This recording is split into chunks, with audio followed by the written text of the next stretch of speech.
Bienvenue sur la chaîne Coin Atlantis, la chaîne des pièces anciennes et rares. N'oubliez pas de cliquer sur le bouton j'aime et d'activer la cloche d'abonnement jusqu'à ce que vous receviez toutes les nouveautés sur notre chaîne. La pièce de 1 euro fait partie de la gamme des 6 pièces des euros de circulation. Elle est émise par les pays de la zone euro et par les pays ayant établi des accords avec les autorités européennes, soit actuellement par 23 pays. Le début de la frappe en France a commencé en avril 1998 à l'atelier de Pessac pour être émise en circulation en 2002. La pièce possède un revers commun à tous les pays émettant des pièces en euros et un avers national choisi par le pays émetteur selon les spécifications émises par les autorités européennes. La pièce est composée d'un alliage bimétallique, au centre du nickel recouvert d'alliage de cuivre-nickel. L'anneau est composé de laiton nickelé.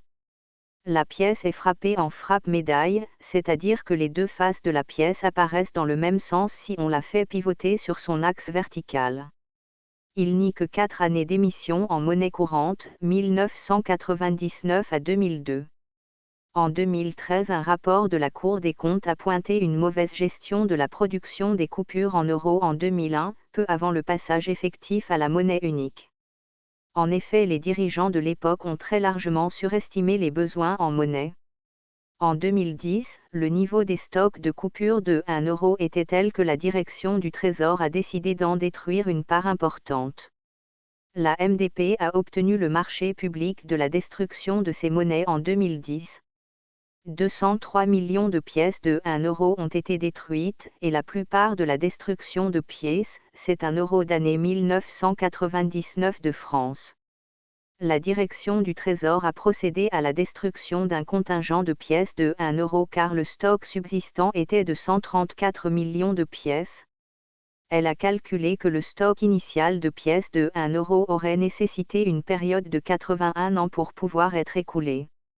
Ce qui explique que les 1 euro ne sont plus frappés pour la circulation depuis des années.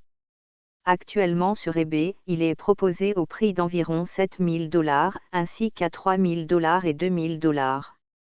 Mais la vérité est que le prix de cette pièce est déterminé en fonction de la loi de l'offre et de la demande, ainsi que de l'état de la pièce, qu'elle soit bonne ou non, et qu'une grande partie soit exposée. Dans l'ensemble, cette pièce reste un favori parmi les collectionneurs d'antiquités, et a une grande valeur.